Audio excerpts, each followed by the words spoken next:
Harka fuunee kam jirtan daawwattoota keenya kun OBN International oduu har'aa wajjin Amboarsituu Abdilatiif. Cahumsa Itoophiyaan gara dimokiraasiitti gochaa jirtu milkeessuuf hirmaannaan qaamolee hundaa murteessaa akka ta'e ogeessi seeraa Dr. Nuuroo Badhaasoo himan. Akaaluu Baqqalaa dabalata qaba. Itoophiyaa gara dimokiraasiitti ceessuuf filannoon dhufu murteessaadha jedhan ogeessi seeraa Dr. Nuuroo Badhaasoo. Biyya Itoophiyaa jedhamtana keessatti orguma Itoophiyaan ijaaramtee haga ammaatitti filmaanni bilisaa ta'een beeku. Kana jechuun Itoophiyaan impaayera irraa gara ripaablikaa hin taane jechuudha. Maal jechuudha kun? Hunnaan ijaaramte haga ammaa hunnaan tiffamaa jirti jechuudha. Fedhiin kenna hunnaan tiffamuun kun hafee gara biyya ummatootaa jechuun maal jechuudha? Ummanni mootummaa isaaf ta'e filatee mootummaa itti amanu naceessa jedhu filatee paartii filatee mootummaa ummataa ka ummanni file ka ummanni ajaju ka ummataaf ajajamu gaafa dadhaabate biyyi tuni gara ripaablikaa aga ammaa ripaablikaa mana waraqaa Itoophiyaa Dimokiraatik Ripaabliki no he cancel miti ripaablika jechuun mootummaa ummataa jechuudha ka ummanni filee achi kaa'u haga ammaa hin taane kanaaf amma filannoo baranaa kana keessatti biyya kana keessa waan haarawaati wayyaanee waggaa 27 filannoo godhaa ture ka isin jettu kijiba that was isham election filannoo miti jechuudha filannoo hoo ka ta'u taate barana ta'uuf deemaa jechuudha ummanni biyya kanaa yeroo duraatiif akkuma isin jedhe bilisa ta'ee dhiibbaan alatti dhiibbaaf sodaan alatti paartii isaaf ta'u hoo filatuu danda'e biyyi tuni jijjiiramti jechuudha. Imalli gara dimokiraasiitti godhamu bu'aa bahii qabaachuu malas jedhan. Bu'aa bahii hedduu qaba. Rakkoo hedduu qaba. Rakkoo kana beekanii itti qophaa'uun rakkoo warra fiduu danda'ullee beekanii itti qophaa'uun barbaachisaadha. Dhugumattoo ka dubbannu taate biyya kana ceesisuu barbaachisaadha. Mootummaan gahee isaa bahuu akka qabu himan. Nageenyi waan jiraanne filannoon jiraatu hin danda'u. Mootummaan naga eeguu isaatti dirqama guddaa qaba. Poolisii, mana murtii, mana hidhaa, security apparatus, caasaa adda addaa qaba jechuudha. Caasaa kanarra hundaa'ee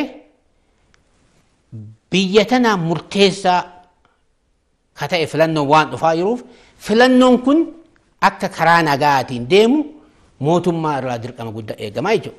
Akka isaa ta'utti hojjetu odoo hin taane akka haalli filannoo kun mijaa'ee namni hundi equally participate itti ta'u godhuun dirqama guddaa mootummaa irraa eegamu jechuudha. Dhaabbileen morkattootaa seeraan hoogganamuu akka qaban hubachiisan.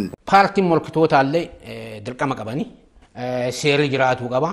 Seera kanaan agartee gaayidii ta'uu qabani. Seera kanaan socho'uu danda'uu qabani. Seera kanaan kampeenii godhuu danda'uu qabani.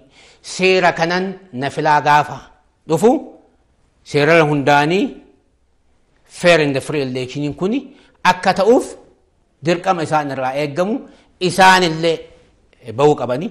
Uummannis madda aangoo isa ta'uu beekee socho'uu akka qabu dhaaman. Filannoo dhufu kanarratti jaarmiyaa isaaf ta'u paartii isaaf ta'u jechuudha nama isaaf ta'u filatee mootummaa isaaf ta'u ijaaruun mirgaaf dirqama isaa ta'uu beekuu qaba dura jechuudha. Kabiraallee uummannoonni beekuu qabu waan biyya kanatti hin baratamin bu'uurri soorsiin yookaan hundeen aangoo isa ta'uu beekuu qaba jechuudha. Pirezidaantoonni Raashiyaa fi Tarkii Mooskootti wal gahuun haala jeequmsa Siiriyaa keessa jiru irratti mari'achaa jiru. Alamaayyoo Qannaa gabaasa dabalataa qaba. Pirezidaantiin Turk Recep Tayyip Erdogan gita isaanii Raashiyaa Vladimir Putin waliin magaalaa Mooskootti wal gahuun lola Siiriyaa kaaba dhihaa keessa jiru haala ittiin furuu danda'an irratti mari'atan. Marii kanaan lola Siiriyaa keessatti gaggeeffamaa jiru irratti loltoonni biyyoota lamaanii waan hirmachaa jiraniif utuu gara lola biyyoota lamaaniitti hin ce'in dura furmaata kennuun murteessaa akka ta'e dubbatan. Pirezidaant Recep Tayyip Erdoganiif Vladimir Putin kanaan dura faayidaa Siiriyaa irraa qaban mariin xumuruuf kan walii galanii turan yoo ta'e illee Raashiyaan pirezidaantii Siiriyaa Bashar al-Assad yommuu deeggartu Ankaaraan immoo lola waggaa 9f Siiriyaa keessa tureen mormitoota Siiriyaa gargaaraa turte. Raashiyaaf Turk dhimma Siiriyaa irratti wal dhabdee gidduu isaanii jiru hambisuuf fedhii yoo qabaatanis fedhiif faayidaan biyyoonni lameen Siiriyaa kutaa biyya idilee birraa qaban akka isaan murtii tokkorra hin geenye isaan taasiseera. Akka biyyoonni lamaan jedhanitti marii ammaa kanaan waliigalteerra gahuun murteessaa akka ta'ee fi michummaan biyyoota lamaanii balaarraa akka hin buuneef lola dhaabuun murteessaa ta'uu Putiin dubbataniiru. Pireezidaant Risiip Xaayip Erdogaanis rakkoon kun furamee Raashiyaa fi Tarkii gidduutti hojiin daldalaa akka itti fufu abdii qabaachuu dubbatan. Gareen finciltoota Siiriyaa Raashiyaan deeggaramu kutaa biyya Siiriyaa Idliib jedhamu deebisee to'achuuf kan lolaa jiru yommuu ta'u, lola kana baqachuun lammiileen Siiriyaa miliyoona 1 ta'an gara Tarkiitti baqachuuf dirqamaniiru. Haala kanatti kan mufatte Tark daandii gara Awurooppaatti geessu banuun baqattoonni akka gamasitti imalaniif haala mijeessuun warra dhiyaarraan dhiibbaa geessistee akka ishee gargaaran gochaa jirti. Tarkiin loltoota 10,000 lakkaa'aman Siiriyaa kutaa bulchiinsa Idliibitti erguun loltoota Siiriyaa kan lolaa jirtu yommuu ta'u, Raashiyaan immoo Bashar al-Asaadiin gargaartee biyya isaa deebisee akka to'atuuf hojjechaa jirti. Barreessaa olaanaan dhaabbata mootummoota gamtoomanii duraanii Jeneraal Haaviyeer Pirees du'aan addunyaarraa boqotan. Gabaas dabalataa qabna.